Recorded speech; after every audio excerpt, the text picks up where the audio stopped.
Hi, I'm Mark and welcome back to Crazy Nose, where I review niche Indian artisanal fragrances without the marketing notes. Today, I'm going to be having a look at Bowmakers from DS and Durga.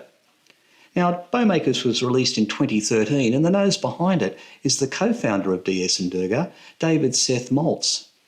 David was inspired by drawings he'd seen of bowmakers' workshops from the 1800s. Now, a bowmaker is a craftsman who creates the bows that are used by violinists and string instrument players. And I find this quite romantic. I'm really keen to find out just how evocative this perfume is. Will it transport me back to a bowmaker's workshop in the 1800s? Come with me and find out.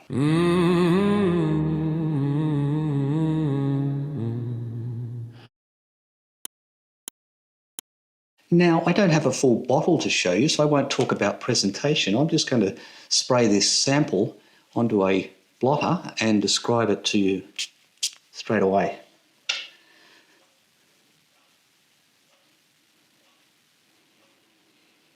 Wow.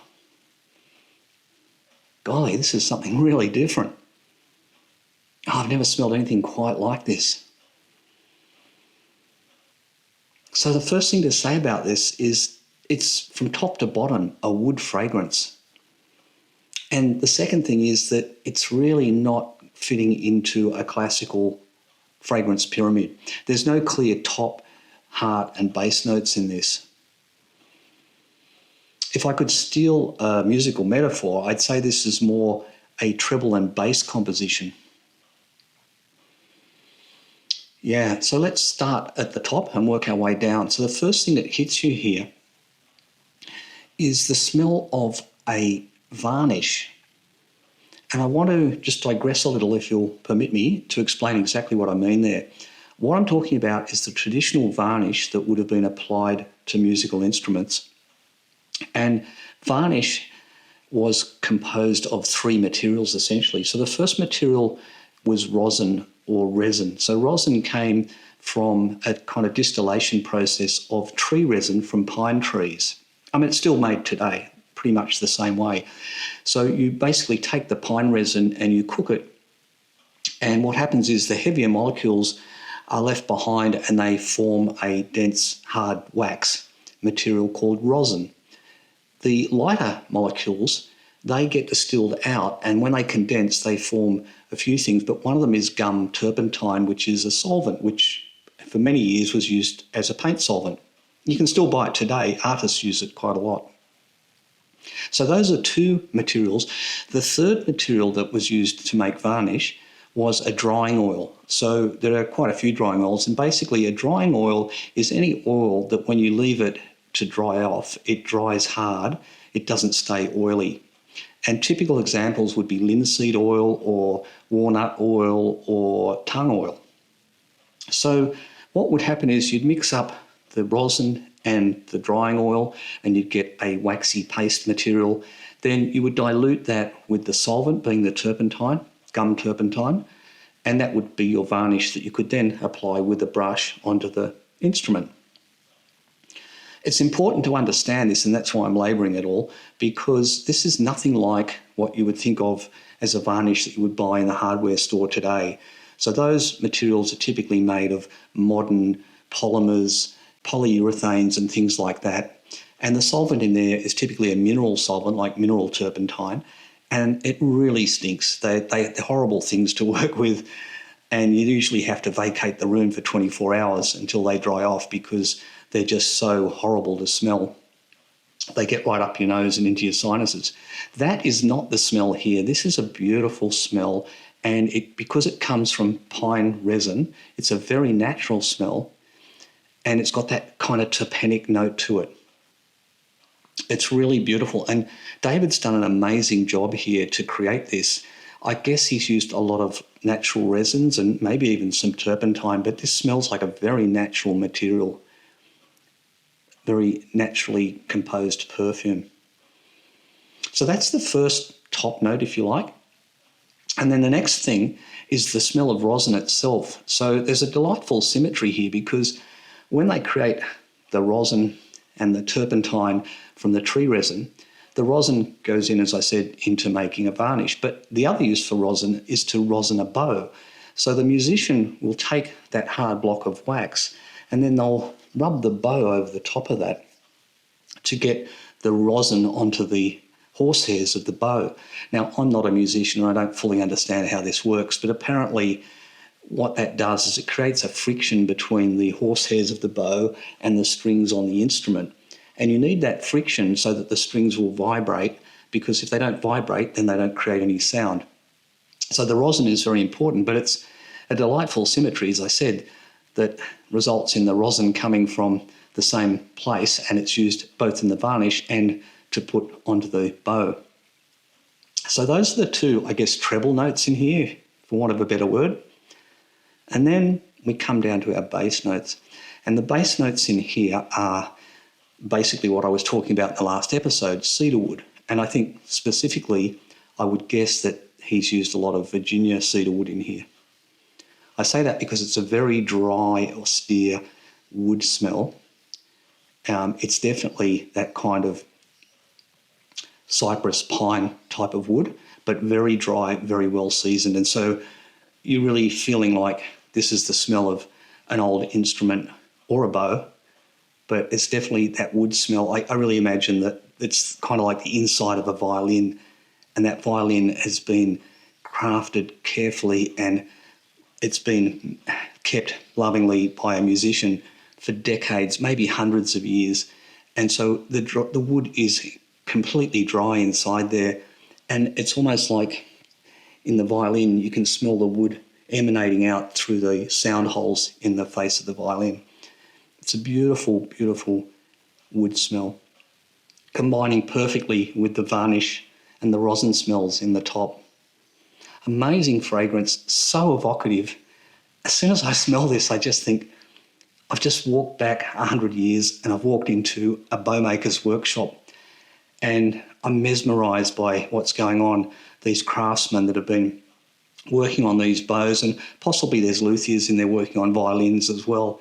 And I can't take my eyes off what they're doing because they're just so skilled, and they're cutting all this really fine joinery to make these instruments. And at the same time, I'm intoxicated by the smells in this workshop, the smells of old seasoned exotic timbers and the smell of the vintage finishes that go on those timbers. Yeah, amazing. So, what about performance? This one is quite an intimate fragrance, I would say. There's not a lot of projection on it. I think that you would get probably a metre and a half maybe of sillage on this. So it's very much a close-up personal fragrance. In terms of dry down, I did spray this strip here that I brought along, and I sprayed this about 6 hours ago. Okay, so it's still coming through quite loud and clear on here. It has pulled back a bit. What I notice is that there's a little less of the solvent smell in here now, that sort of gum turpentine smell. But I'm still getting very much the wood, the rosin, and the varnish smell coming through on here. And I would say that you'd get an easy 8-hour wear out of this. Yeah. So who is this for? It's for me, it's mine, so keep your hands off it, all right? I saw it first. I just love this. This is definitely my kind of fragrance. I mean, I'm a woodworker, right? And I love, particularly, I do a lot of woodworking with hand tools and using quite exotic timbers, and I love to use the old vintage finishes like varnish and shellac, those sorts of things, French polish, that kind of stuff. So this is right up my street, and I really love this perfume. I'm probably going to buy a bottle, even though I know I shouldn't, because I'm trying to curb my spending at the moment, having recently retired. But if you're watching this in July is my birthday, so if you want to buy me a birthday present, go right ahead. But if I don't receive anything, I'm going to buy this myself. But I must own a bottle of this because it's just so me. But who else is it for? Well, a couple of people come into mind here, actually. The first would be a musician, a classical musician that plays a stringed instrument. They might quite like this if they like the smell of their instrument. I think another person who'd probably like to wear it probably is a luthier, someone who makes instruments, particularly if they make classical instruments. They might quite like the smell of those old materials and old varnishes. And then there's just your general woodworker like me who gets off on the smell of woods and old vintage finishes. And then lastly, I'm thinking of someone like, I don't know why, but the old-fashioned Oxbridge Don, the professor sitting in the philosophy department in Cambridge or Oxford University in his stuffy little office with his old timber bookshelves and his leather-bound books and his tweed jacket. I just think this fragrance would be perfect for that person. Now, I don't want to pigeonhole this into a gender. I think that a man or a woman could wear this. I think it truly is unisex. I think it probably leans a little bit masculine, but I think a woman could wear this as well. But I don't think it would suit a young person. There's really nothing in this fragrance for a young person. There's no nice spicy top notes. There's no citrus top notes. There's no aquatics. There's no gourmands. This has very little to offer for a young person. I don't want to put you off if you are a young person. If you want to buy this and wear it, more power to you. But I really think this suits an older, more mature person. Someone 30 plus, maybe 40 plus. But yeah, you've got to have that kind of, romantic nostalgia about, maybe you're a collector of antique furniture or that sort of thing, and you like the old smells. But if that's you, then this could be exactly the perfume for you. Where would you wear it? I think that this one, well, obviously you could wear it in the orchestra pit, or if you're in the concert hall watching the orchestra, it could work there as well. But really, because it's such a close-up personal fragrance, I think you could wear this just about anywhere. It's not going to be a compliment puller, but it's not going to offend anybody either. So I think you could wear it just about anywhere. It's very versatile, but I do think that it would suit better the cooler weather, and I think it's more of an indoor fragrance. You could wear it to a formal or informal setting, I think. You could wear it to the office. You're not going to offend anybody. I think, as I say, you could wear it just about anywhere. So what would I give it as a score? Well, you've just heard me gush over it for the last 15 minutes, so it'll be no surprise that for me, I would give it a 10 out of 10. But for an average fragrance buyer, whilst this has a lot of versatility in where you can wear it, I think that it's not going to suit a broad audience of people. I think there's definitely people that will like this and other people will go, why would I want to smell like an old violin? So I would give it probably a 7 out of 10 as a general fragrance, but I think it's really an art piece. I think what David's achieved here is quite amazing because, as I said, it's so evocative and it just transports me mentally to another time, another place, and I'm instantly seeing these beautiful instruments and the finishes. So I would give it a 7 out of 10 generally. But those are my thoughts on it. What do you think? Do you own Bowmakers? Have you owned it for some time? Because it's been out a long time. Why did you buy it and where do you like to wear it?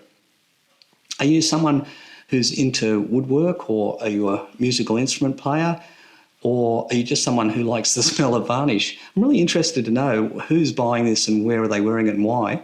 So drop some comments down below and let me know if you are someone who owns it.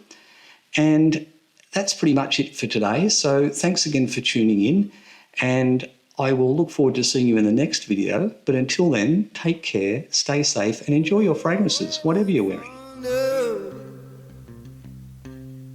Calling down my name. Why don't you hear me wonder? Ooh.